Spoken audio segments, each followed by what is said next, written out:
साथीहरू हामी आइपुग्यौँ सेरी खानको लागि आइपुग्यो होटलमा। अब के गरौँ, मजबुरी छ, बाध्यता परेछ।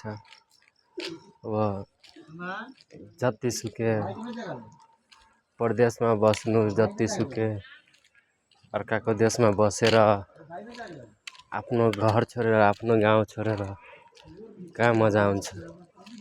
पबनी तिहार हो, जुनसुकै पबनी होस्, जुनसुकै तिहार होस्, तर गाउँकै चाहिँ कुरै अर्कै हो क्या।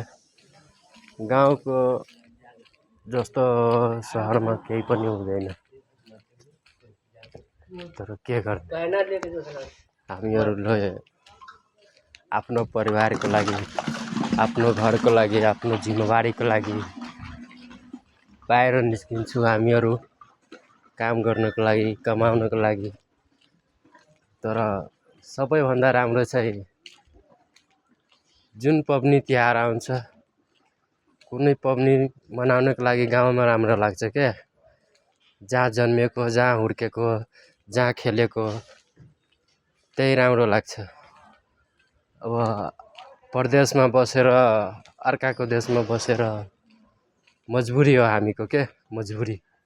त्यो मजबुरीले गर्दा न घर जान पाइन्छ,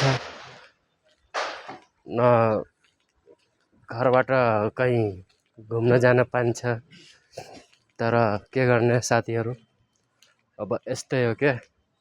हामीहरू केटाहरूको जिन्दगी यस्तै हो। त्यो म भनिरहेको छैन कि केटा मान्छेको जिन्दगी यस्तै हो र केटी मान्छेको पनि जिन्दगी यस्तै हो क्या। केटा मान्छेको पनि जिन्दगी यस्तै हो। अब सबै आफ्नो घर फ्यामिलीको लागि बाहिर निस्किन्छ, कमाउनुको लागि, खानुको लागि। तर के गर्ने, सोचेको भन्दा राम्रो केही पनि छैन परदेशमा।